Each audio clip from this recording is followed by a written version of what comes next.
이제 하나님 말씀 함께 봅니다. 우리에게 주신 말씀은 마태복음 17장 14절에서 20절까지 말씀입니다. 마태복음 17장 14절부터 20절.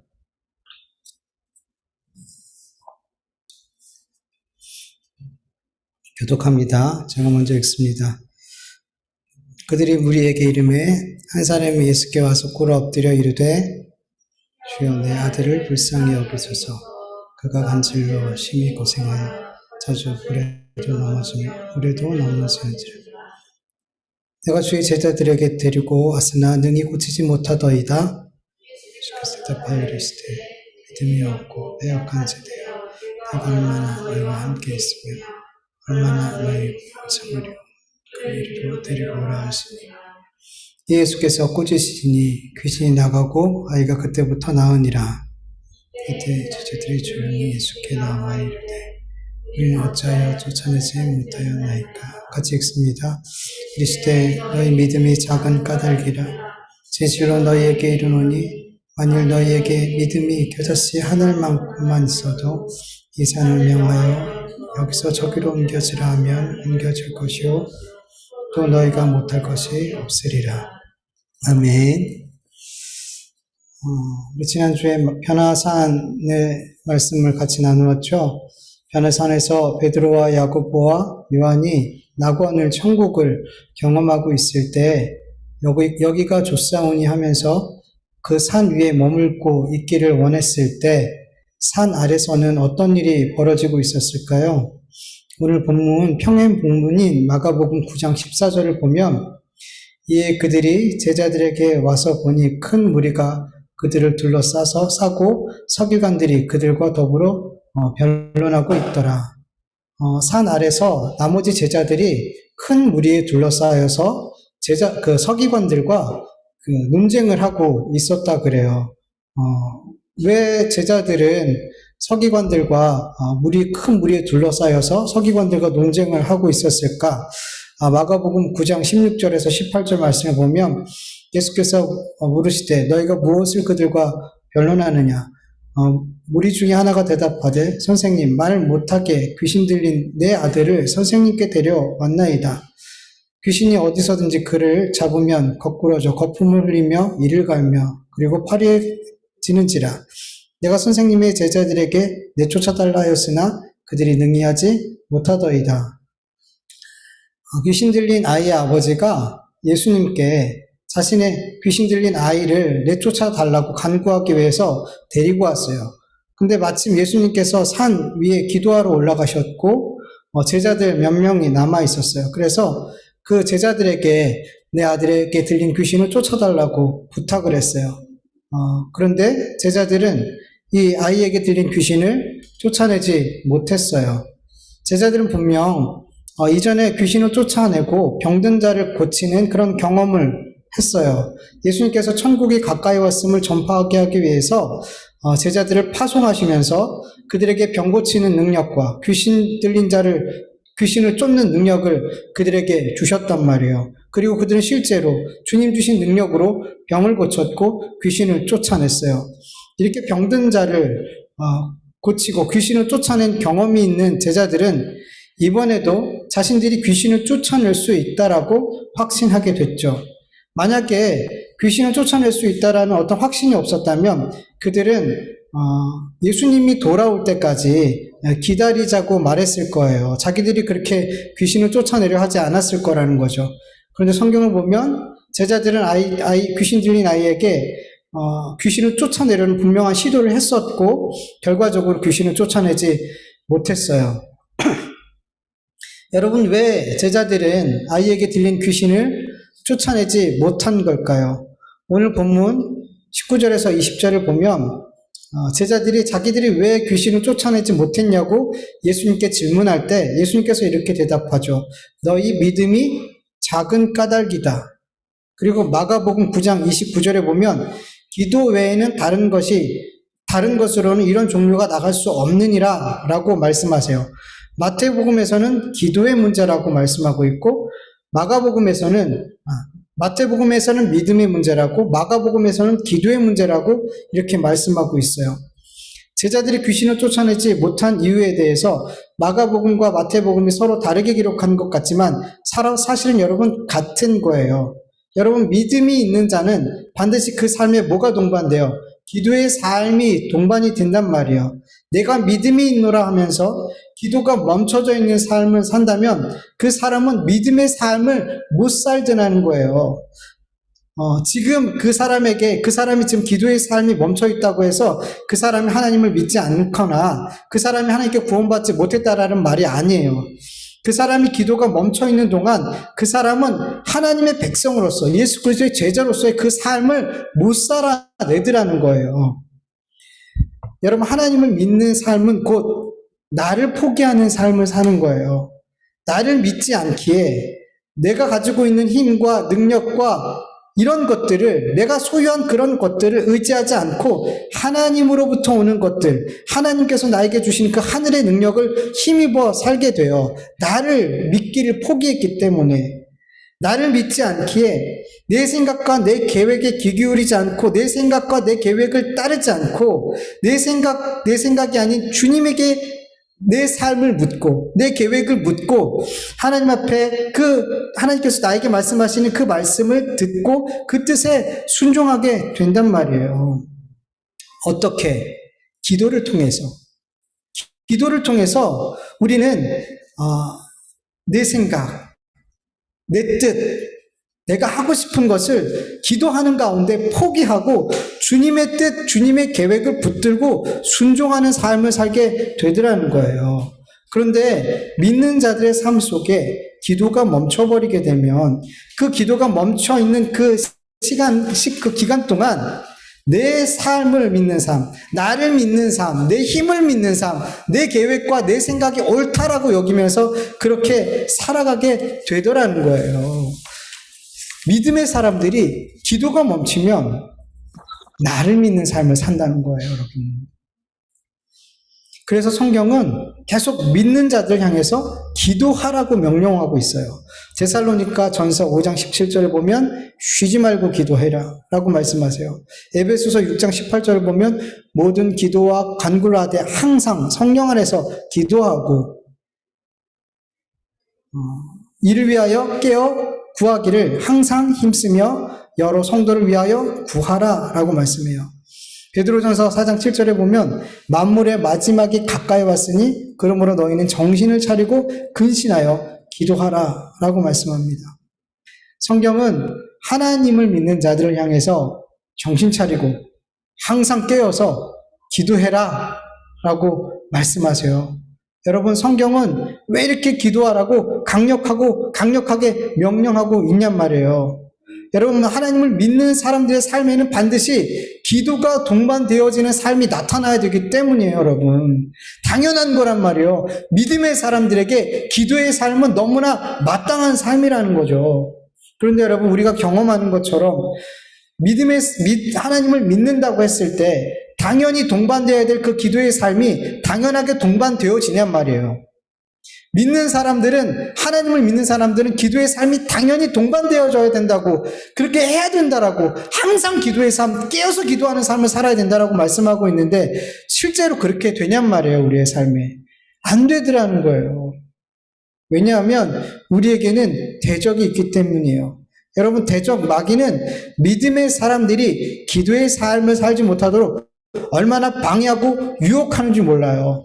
여러분, 성경에서 쉬지 말고 항상 깨어서 정신 차리고 기도하라고 명령하는 이유는 마귀가 쉬지 않고 항상 깨어서 우리 그리스도인들이 기도의 삶을 살지 못하도록 방해하고 대적하고 유혹하기 때문이에요.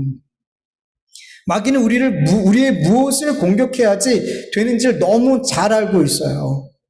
기도의 삶을 무너뜨릴 때 우리의 믿음의 삶 역시도 같이 무너지는 걸 마귀는 너무나 잘한단 말이에요. 믿음과 기도의 삶은 하나예요. 하나. 떨어져 있는 게 아니란 말이에요. 근데 그게 기도의 삶이 그래서 멈추게 되면 믿음의 삶이 멈추게 돼버리는 거예요.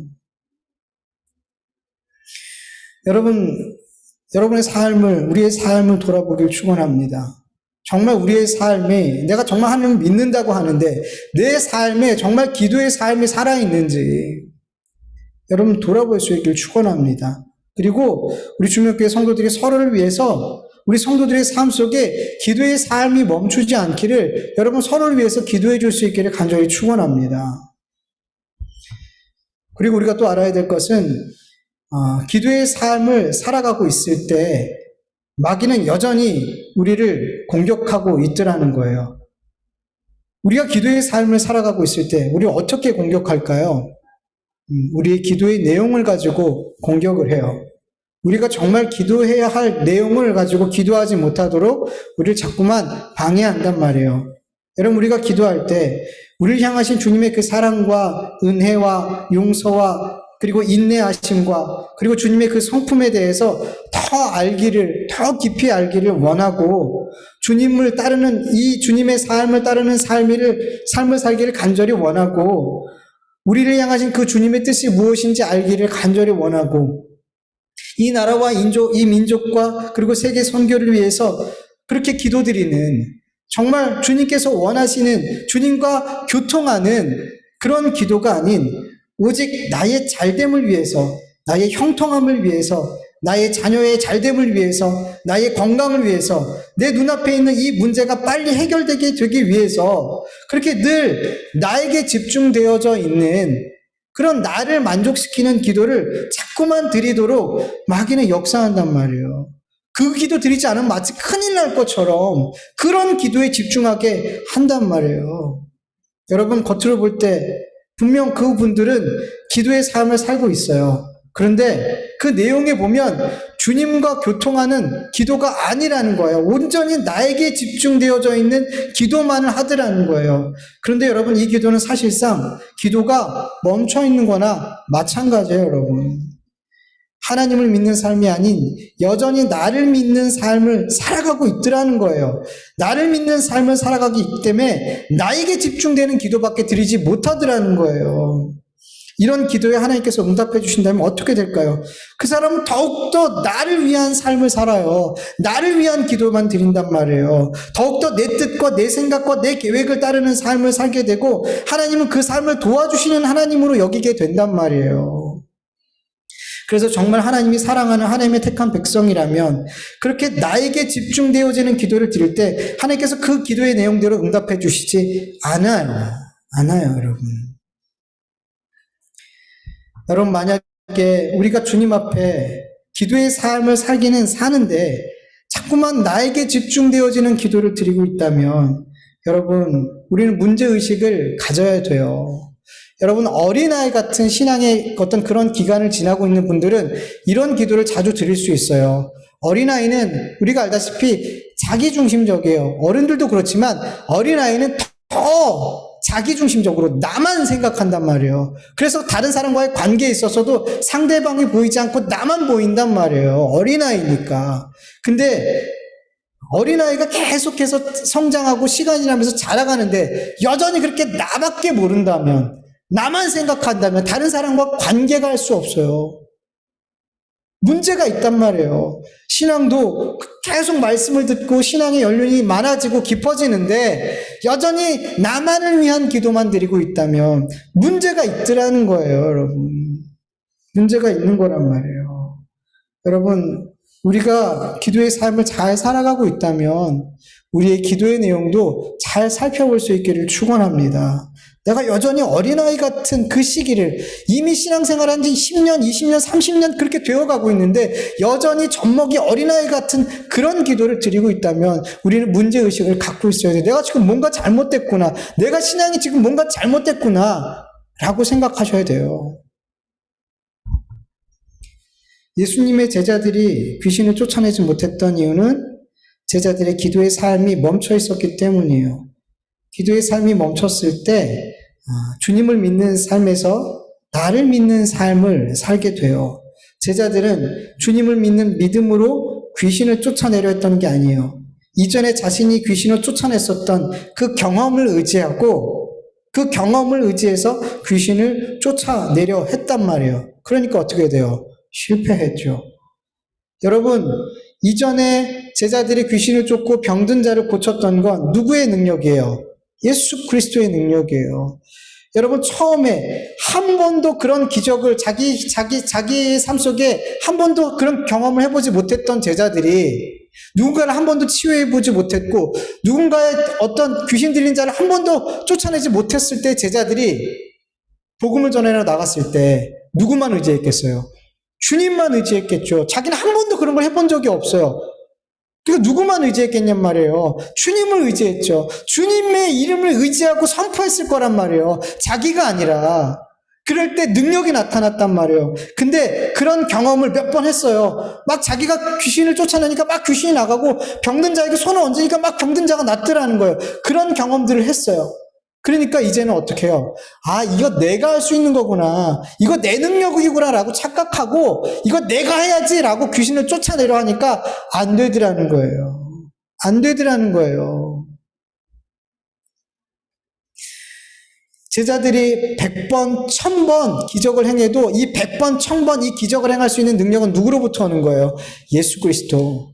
예수 그리스도. 저도 동일한 마음이요. 제가 100번, 1000번, 10,000번 설교를 해도 100번, 1000번, 10,000번 하나님의 은혜가 아니면 저는 설교 못한단 말이에요. 못해요, 저는. 우리 그리스도인들 다 마찬가지예요. 우리 안에서 나오는 능력은 다 예수 그리스도로부터 나오는 거예요. 우리에게서 나오는 건 한 가지도 없단 말이에요. 근데 자꾸만 어떤 신앙적인 경험을 할 때, 어떤 놀라운 기도의 응답이나 어떤 기적을 나를 통해서 기적들이 일어날 때, 그것들이 반복되어질수록 이게 마치 나에게서 나오는 것처럼 착각을 하더라는 거예요, 사람들이. 아니에요, 여러분. 아니란 말이에요. 이전에 내가 믿음으로 어떤 놀라운 일을 행하고, 믿음으로 놀라운 기도의 응답을 받고, 믿음으로 아무리 놀라운 신앙의 경험을 했어도, 오늘도 그 놀라운 일을 행하고, 오늘도 그 놀라운 기도의 응답을 받을 수 있는 것은 아니란 말이에요. 내게 아니니까. 이 모든 것은 하나님께서 만들어내신 결과란 말이에요. 하나님으로부터 온 능력으로 만들어낸 결과란 말이에요. 여러분, 과거의 신앙의 경험보다 중요한 것은 오늘 기도하는 삶을 사는 거예요. 오늘 주님을 믿는 삶을 사는 거란 말이에요. 여러분, 오늘 주님께 기도하는 삶을 살기를 간절히 축원합니다. 오늘 예수 그리스도를 온전히 믿는 삶을 살기를 축원합니다. 과거에 내가 어떻게 됐든, 과거든 오늘이든 앞으로든 내 삶에 나타나는 예수 그리스도로 말미암아 나타나는 모든 능력은 내게 아니라 주님의 것이라는 걸 여러분 믿어야 돼요. 그래야지 우리는 기도를 놓치지 않아요. 그래야지 우리는 믿음을 붙들고 산단 말이에요. 제자들이 귀신 들린 아이를 고치지 못하자, 그들에게서 아무런 능력이 나타나지 않자 그곳에 있던 서기관들이 제자들을 즉시로 공격하게 돼요. 마가복음 9장 15절에서 16절을 보면 서기관들뿐만 아니라 무리들도, 제자들을 둘러싸고 있는 그 무리들도 제자들을 공격했다는 것을 우리는 알 수 있어요. 예수님께서 산에서 내려오시자 제자들을 둘러싸고 있던 무리들이 놀라서 예수님 앞에 달려와서 문안해요. 그때 예수님께서 무리를 향해서 이렇게 질문하죠. 너희가 무엇을 그들과 변론하느냐? 무리를 향해서 너희는 왜 내 제자들과 어떤 변론하고 있냐라고 물었더라는 거예요.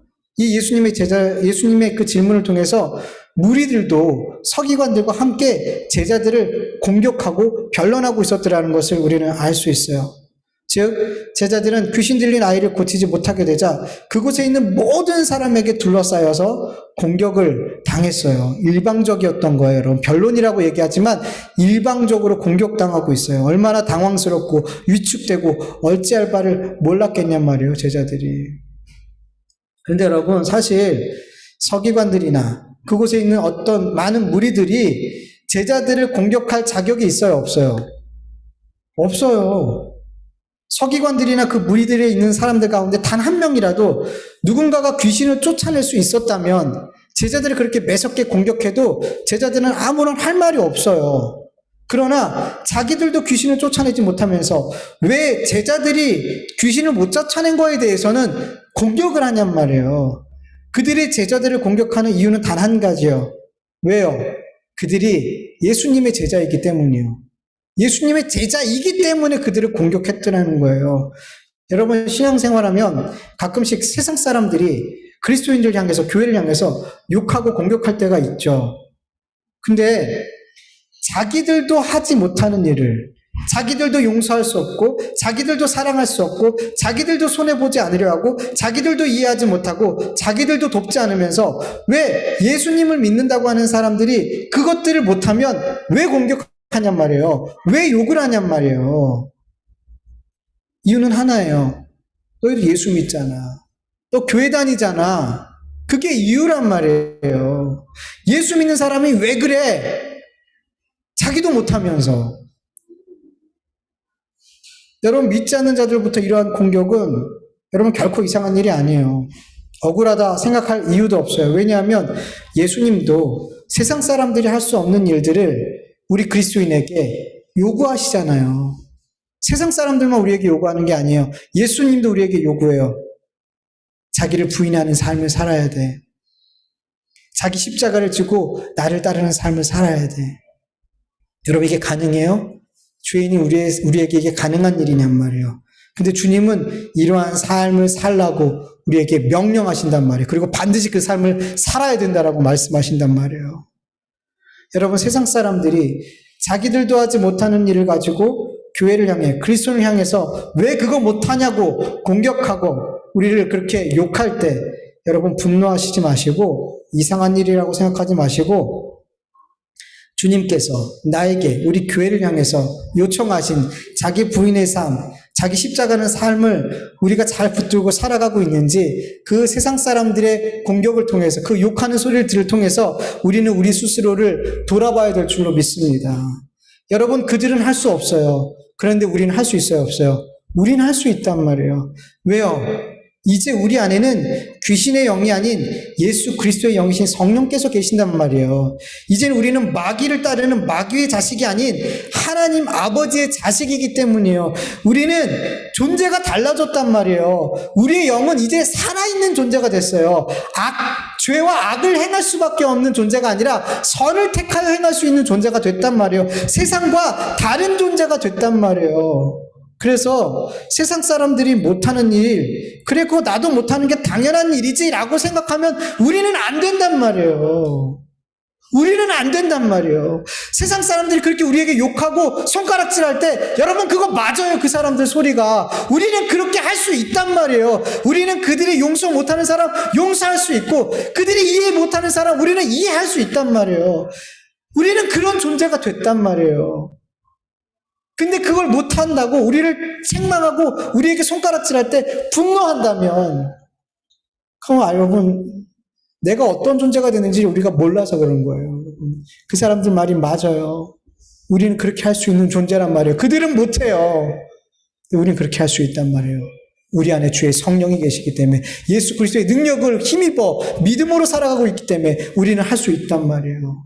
그래서 여러분 세상 사람들이 그 욕하는 손가락질을 들을 때마다 여러분 우리는 우리의 모습을 돌아볼 수 있길 축원합니다. 내가 정말로 예수 그리스도를 따르며 십자가를 지며 자기 부인하는 삶을 내가 정말 잘 붙들고 살아가고 있는지 돌아볼 수 있는 그런 기회가 될 수 있기를 축원합니다. 제자들이 그렇게 서기관들과 무리들에게 둘러싸여 일방적으로 공격을 당하고 있을 때 예수님께서 산에서 내려오셨어요. 본문 14절, 16절을 보면 귀신 들린 아이의 아버지가 예수님 앞에 나와 꿇어 엎드려서 귀신 들린 자신의 아들을 불쌍히 여기달라고 간구해요. 그리고 제자들이 능히 내 아들을 고치지 못했다라고 말했어요. 그러자 예수님께서 이렇게 대답하죠. 17절 말씀을 보면 예수께서 대답하여 이르시되 믿음이 없고 패역한 세대여 내가 얼마나 너희와 함께 있으며 얼마나 너희에게 참으리요 그를 이리로 데리러 오라 하시니라. 이거는 제자들에게 하신 말씀이 아니에요. 우리가 마가복음에서 봤지만 제자들을 둘러싸고 있던 그 무리들이 예수님 앞에 달려갔단 말이에요. 그리고 대화하는 장면이란 말이에요. 그래서 이 패역한 세대, 이 믿음이 없는 패역한 세대는 예수 그리스도 제자들을 대적했던 그 무리들을 이야기하고 있는 거예요. 왜 그들에게 예수님은 믿음이 없는 패역한 세대라고 말씀하신 걸까요? 여러분 그들은 예수님의 제자들이 귀신을 쫓아내지 못하는 것을 보면서 누구까지 의심했을까요? 그들의 스승인 예수까지 의심했어요. 예수님도 못 믿게 되었단 말이에요. 여러분, 우리 죄인은 너무 쉽게 믿음을 포기해버려요. 조금만 어려운 일 있으면, 조금만 의심할 일이 있으면 우리는 하나님을 금방 의심하고 금방 믿음을 포기하는 그런 존재예요. 죄인된 우리는. 이 무리들도, 그리고 이 귀신 들린 아이의 아버지도 조금만 의심할 거리가 있으면, 조금만 예수님을 불신한 거리가 있으면 금방 믿음에서 돌아서서 불신해버리더라는 거예요. 이 아이의 아버지가 처음에는 어떻게 왔어요? 믿음으로 왔단 말이에요. 이게 예수님 앞에 데려가면 내 아이가 고침받을 수 있다라는 믿음을 갖고 나왔단 말이에요. 그러니까 왔죠. 그런데 제자들이 그걸 못 고치는 것을 보면서 예수도 못 고칠 수 있겠구나. 저들의 스승인 예수도 못 고칠 수 있겠구나라는 불신의 마음을 금방 가져버리더라는 거예요. 그래서 어떻게 해요? 예수님 앞에 나와서 마가복음 9장 22절에 보면 이렇게 얘기해요. 무엇이든지 할 수 있으면 우리를 불쌍히 여겨소서, 우리를 도우소서. 무엇이든지 할 수 있으면 예수님 앞에 무엇이든지 할 수 있으면. 여러분, 예수님을 향해, 하나님을 향해, 성령님을 향해 무엇이든지 할 수 있거든 이라는 표현을 여러분 사용할 수 있을까요? 없을까요? 못 사용해요, 여러분. 왜냐하면 성삼위 하나님은 전능하신 하나님이기 때문이에요. 그래서 예수님 뭘 할 수 있나요? 하나님 이거 하실 수 있나요? 성령님 이거 하실 수 있나요? 라고 우리는 그 질문 자체가 말이 안 되더라는 거예요. 근데 예수님을 따랐던 많은 무리들은 예수님께서 행하시는 많은 기적과 표적을 보고 들었음에도 조금이라도 의심할 거리가 생기버리니까 금방 믿음에서 돌아서더라는 거예요. 금방 불신의 마음을 갖더라는 거예요. 무엇이든지 할 수 있거든 이런 마음을 금방 그 마음에 품어버리더라는 거예요. 조금 전까지만 해도 내 아들을 예수님 앞에 데리고 나가면 고칠 수 있어라는 믿음을 갖고 나왔던 사람들이. 여러분, 우리는 다를까요? 아니요, 우리도 똑같아요, 여러분. 여러분, 교회 안에 있는 사람들 가운데 하나님을 믿는다고 하는 사람들 가운데 여전히 하나님을 향해서 무엇을 하실 수 있거든 이라는 마음을 가지고 신앙생활하는 사람들이 너무나 많아요. 조금만 어려운 환경과 처지가 오면 금방 믿는다고 하면서 주님 이거 해결해 주실 수 있어요? 이런 마음으로 돌아서더라는 거예요. 여러분, 성경을 보면 이런 자들을 향해서 두 마음을 품은 자라고 말씀하고 있어요. 야고보서 1장 5절에서 8절 보면 너희 중에 누구든지 지혜가 부족하거든 모든 사람에게 후히 주시고 꾸짖지 아니하시는 하나님께 구하라. 그리하면 주시리라. 오직 믿음으로 구하고 조금도 의심하지 말라. 의심하는 자는 마치 바람에 밀려 요동하는 바다 물결 같으니 이런 사람은 무엇이든지 주께 얻기를 생각하지 말라. 두 마음을 품어 모든 일에 정함이 없는 자로다. 아멘. 예수님을 믿는다고 그렇게 고백하지만 마음으로는 늘 주님을 언제든지 의심할 수 있는 그 마음을 품고 살아요. 하나님의 전능하심을, 하나님의 사랑하심을, 하나님의 용서해 주심을, 하나님의 선하심을, 하나님이 나의 아버지 되심을, 하나님의 그 말씀을 언제든지 그 믿음을 포기하고 의심하고 무엇이든지 할 수 있거든 이렇게 말할 수 있는 준비가 우리가 되어져 있더라는 거예요. 이런 마음은 정함이 없는 마음이라고 성경에서 말씀하고 있고 이 정함이 없는 마음을 가지고 살 때 자꾸만 두려움이 생겨요. 걱정이 생겨요. 이 불안이 멈추지가 않아요. 두 마음을 품게 있기 때문에 정함이 없기 때문에 여러분 하나님을 전적으로 믿고 의지할 때 나의 마음의 상태와 하나님을 전적으로 믿지 못하고 불신하는 마음을 내 한쪽 구석에 갖고 있을 때 내 마음의 상태가 어떤지 여러분 곰곰이 생각해 보세요. 어떤 마음을 품고 있을 때 내 마음에 진짜 평안이 왔는지, 어떤 마음을 품고 있을 때 내 마음에 용기가 있고 담대하고 두려움이 없었는지 여러분 생각해 보시란 말이에요. 여러분, 우리의 마음에 평안을 잃어버린다면, 불안과 두려움과 분노와 짜증이 내 마음을 가득 채우고 있다면 그건 내 상황과 형편이 어렵고 힘들고 막막해서가 아니란 말이에요. 두 마음을 품어서 그래요. 두 마음이 내 안에 있기 때문에 그래요. 다른 이유가 아니란 말이에요. 형편과 처지 때문이 아니란 말이에요. 내가 주님을 믿는 그 믿음의 마음으로 온전히 서 있지 못하기 때문이에요.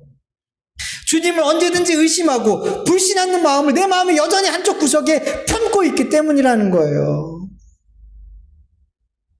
우리가 두 마음을 품고 신앙생활하고 두 마음을 품고 기도할 때 주님께서 우리에게 말씀하세요.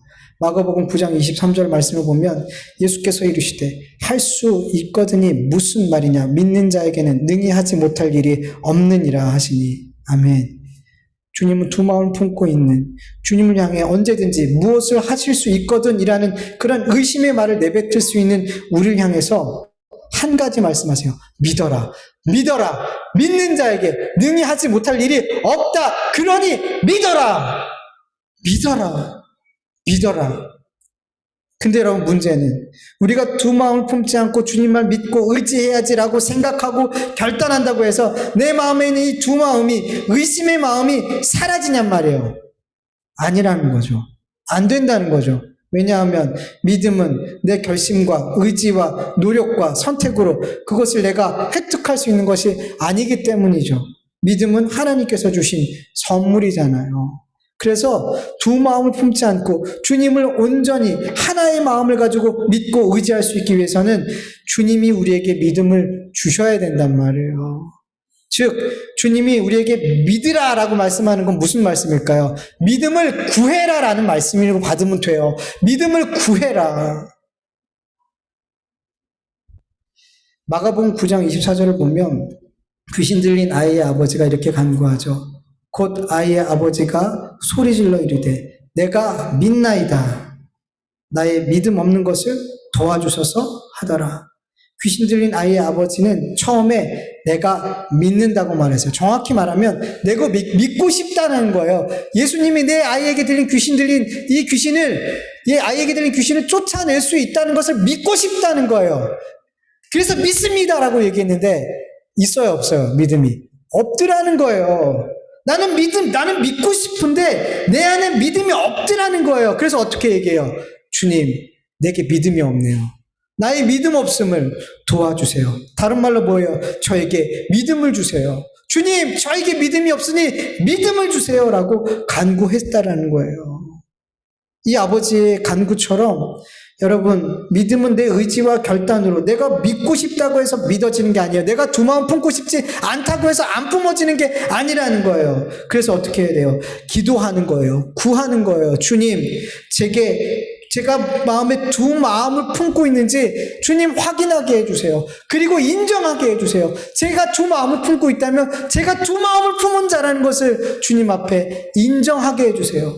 그리고 제 마음에 있는 이 두 마음을 하나의 마음으로 주님만을 신뢰하는 마음으로 변화시켜 주세요 라고 뭐 해야 되는 거예요? 도와달라고 간구해야 되는 거예요.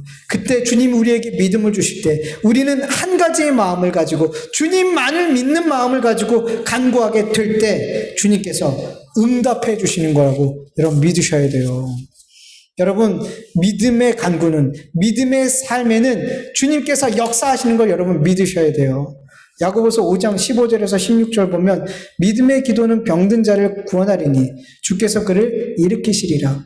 혹 죄를 범하였을지라도 사하심을 얻으리라. 그러므로 너희 죄를 서로 고백하며 병이 낫기를 위하여 서로 기도하라. 의인의 간구는 역사하는 힘이 큼이니라. 아멘. 여러분, 야고보서 말씀뿐만 아니라 오늘 주님도 말씀하세요. 믿는 자에게는 능히 하지 못할 일이 없다라고 말씀하신단 말이에요. 우리의 믿음을 통해서, 우리의 믿음의 기도를 통해서 주님은 놀라운 역사를 일으켜 주신단 말이에요.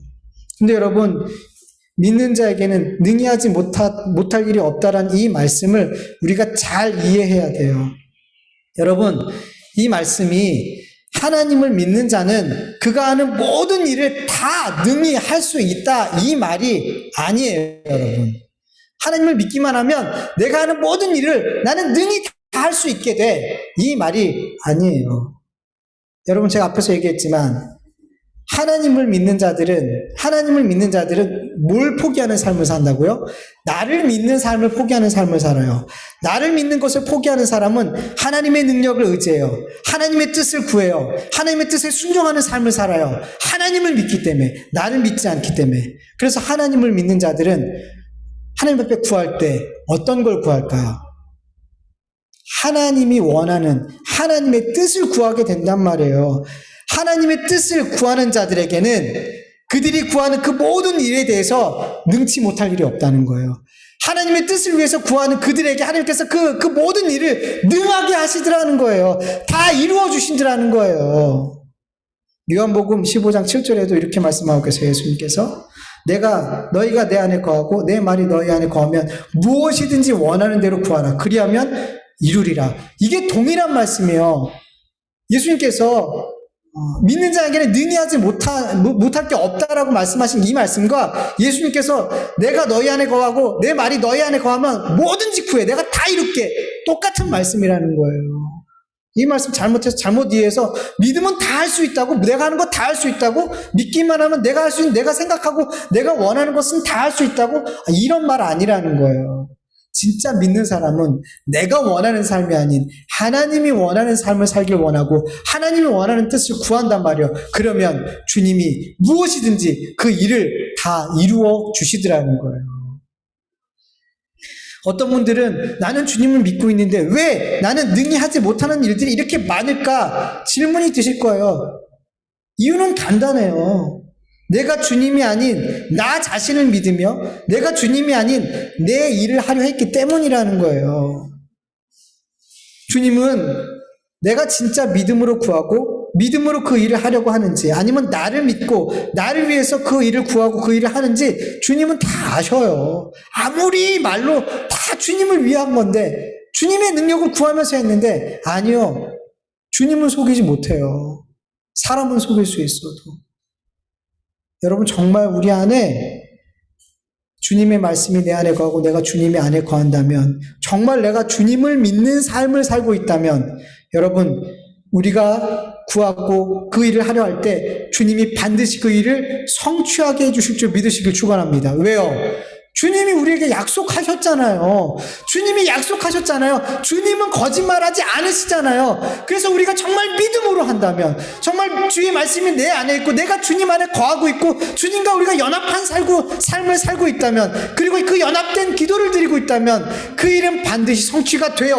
근데 그 일이 성취가 안 된다면 그건 내가 나를 위해서 내 일을 위해서 또 믿음으로 하지 않기 때문이라는 거예요. 여러분 주님 거짓말하지 않아요. 나에게 문제가 있는 거예요. 자꾸만 왜 주님 앞에 문제가 있다라고 말하는 거예요. 주님은 거짓말하지 않는다니까요. 주님은 거짓말하지 않기 때문에 여러분 나에게 문제가 있는 거란 말이에요. 내가 기도한 대로 왜 응답하지 않으시지? 나는 믿음으로 살고 있는데 왜 나에게 능력이 나타나지 않지? 주님에게 문제가 있는 게 아니라 여러분 나에게 문제가 있다라고 생각하고 내 믿음을 내 기도를 돌아볼 수 있기를 축원합니다. 그러면 주님이 답을 주실 거예요. 바르게 질문하면 주님은 바르게 답을 해주세요. 여러분 귀신 들린 아이의 아버지가 주님께 자신의 믿음 없음을 인정하고 믿음을 구할 때 주님께서 그에게 믿음을 주시고 주님은 그 믿음을 통해서 그 귀신 들린 아이를 고쳐주셨어요. 고쳐주셨어요. 여러분, 우리 안에 주님을 향한 불신으로 인해 내 마음에 평안이 없고 작은 문제 앞에서도 두렵고 걱정되고 낙심된다면 여러분, 우리의 믿음 없음을 주님 앞에 인정하고 회개하고 주님 앞에 믿음을 구할 수 있기를 간절히 축원합니다. 우리가 주님을 온전히 신뢰하고 마음으로 주님을 의지하는 그 마음이 우리 안에 충만할 때 여러분 점점 우리는 내 뜻이 아니라 정말로 주님의 뜻이 내 삶에 이루어지기를 간절히 기도하는 그런 믿음의 기도를 드릴 수 있게 되고 그리고 그 기도는 반드시 우리의 삶에 성취되게 될 줄 믿습니다. 우리 같이 주신 말씀을 듣고 생각하면서 잠깐 기도하죠.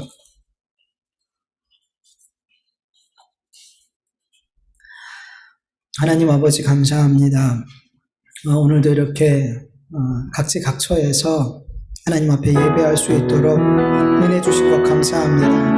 하나님 오늘도 우리에게 하나님의 말씀을 주셨사오니 하나님이 이 말씀이 우리의 영의 양식이 되어질 수 있도록 도와주시옵소서. 하나님 아버지 우리의 육을 살찌우는 그 삶에서 하나님 우리의 영이 살찌워지는 그런 삶으로 우리의 삶이 변화되어 줄 수 있도록 오늘도 이 말씀을 통해 역사하여 주시옵시기를 간절히 기도합니다.